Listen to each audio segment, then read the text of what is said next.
Trans people participating in sports statistically is a non-issue. So why is it such a big deal?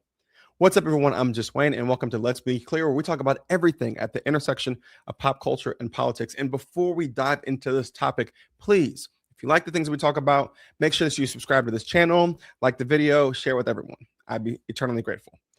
Now, once again, we have this topic, this headline, where Sophie Cunningham, who, for being clear, is more known for pointing than she is playing point guard, who made a statement on a podcast recently saying that she does not believe that trans people deserve to play or should be playing women's sports. And this set off all kinds of headlines. It's the WNBA, right? It is probably the wokest and queerest of all of the professional sports leagues. So there are all of these think pieces, all these conversations that are happening online. Multiple players and coaches in the WNBA feel the need to respond. And this is all happening in the midst of WNBA All-Star Weekend. So there's a particular emphasis and focus that's being placed there.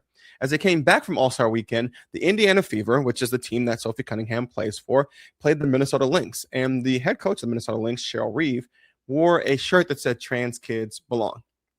She also had a conversation. Cheryl had a conversation with Sophie Cunningham before the game. Neither of them shared or disclosed what was discussed during that conversation.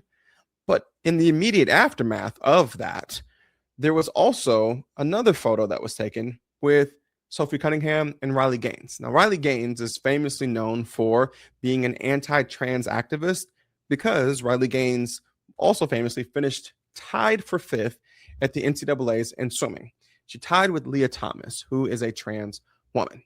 So Riley Gaines has made her career on being an anti-trans activist because of the time that she tied for fifth with a trans person.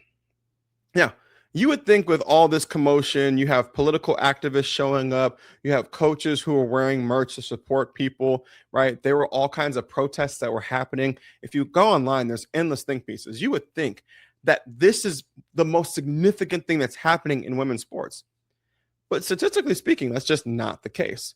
According to the NCAA president, Charlie Baker, when he testified in 2024, he stated that there were less than 10 trans athletes participating in all of the NCAA, which is about 500,000 athletes.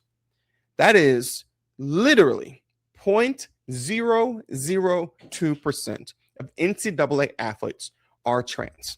If you take it on the high school level, which is the part that people seem to be very concerned about, there are about 8 million kids participating in high school sports across the country.